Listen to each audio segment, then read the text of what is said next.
Como surgiu os números? O número surgiu a partir do momento em que existiu a necessidade de contar objetos e coisas.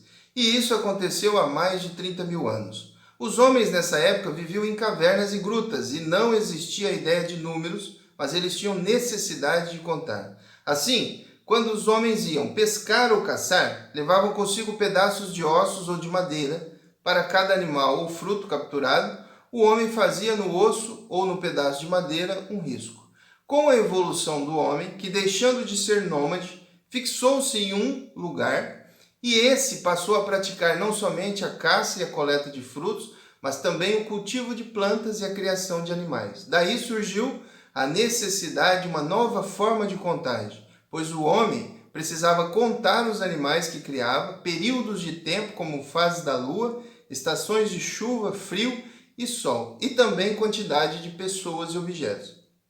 O conjunto dos números naturais é nossa principal ferramenta de contagem. Eles são basicamente os números que usamos para contar pessoas, objetos e animais.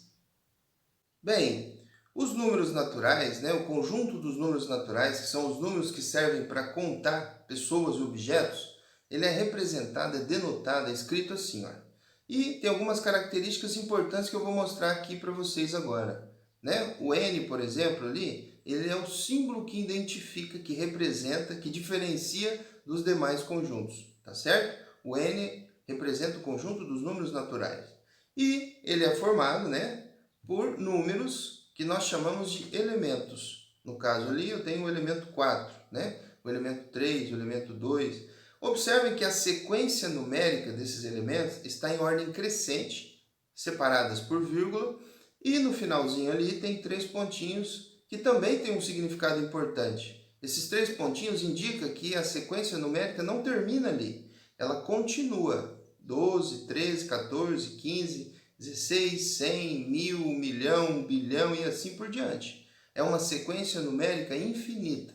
E como a gente não consegue escrever tudo isso em uma tela, em uma folha, em um caderno, então a gente denota como 3 pontinhos para indicar que continua, que é uma sequência infinita de números. Tá certo?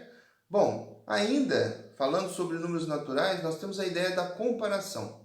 O que é a comparação? É comparar o valor absoluto de 2 ou mais números. E para isso a gente utiliza os símbolos de maior, menor ou igual. Eu tenho alguns exemplos aqui, olha. Como que a gente compara dois números? Por exemplo, o 2 é menor do que o 3. O 8 é maior do que o 4. E o 7 é igual ao 7. Ou seja, comparar quem tem mais, quem tem menos, o que é maior, o que é menor. Beleza? Uma outra ideia de números é a ideia de números pares e números ímpares, que são subconjunto do conjunto dos números naturais. Os números ímpares, por exemplo, são 1, 3, 5, 7 e 9. São os números que não são divisíveis por 2. Ou seja, existe uma teoria maior em que não se vem ao caso agora explicar, porque a gente está apenas fazendo a diferenciação, tá certo? Esses são os números ímpares.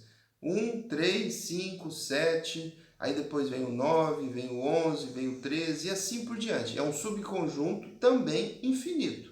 Tá certo? Só que só de números ímpares.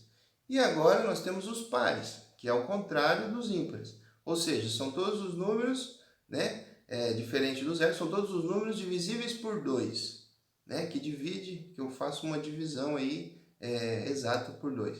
É diferente do zero, Então é 0, 2, 4, 6, 8, 10, 12 e assim por diante, tá certo? Essa é a diferença então desses dois subconjuntos que nós chamamos de ímpares, números ímpares e números pares. Tá bom? Muito importante essa diferenciação também. Mais para frente a gente utiliza muito isso.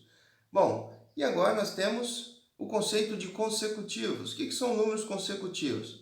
São números, que não faltam em nenhum deles naquela sequência de ordem crescente. Por exemplo, esses 4 números aí são consecutivos, porque eles obedecem àquela ordem crescente do conjunto dos números naturais. 6, 7, 8, 9. Observa que está na ordem crescente e não falta nenhum número entre eles. Ok? Bem, gente, essa é a nossa aula. Espero que vocês tenham gostado, tenha agregado algum conhecimento para vocês. E eu espero você na próxima aula. Valeu!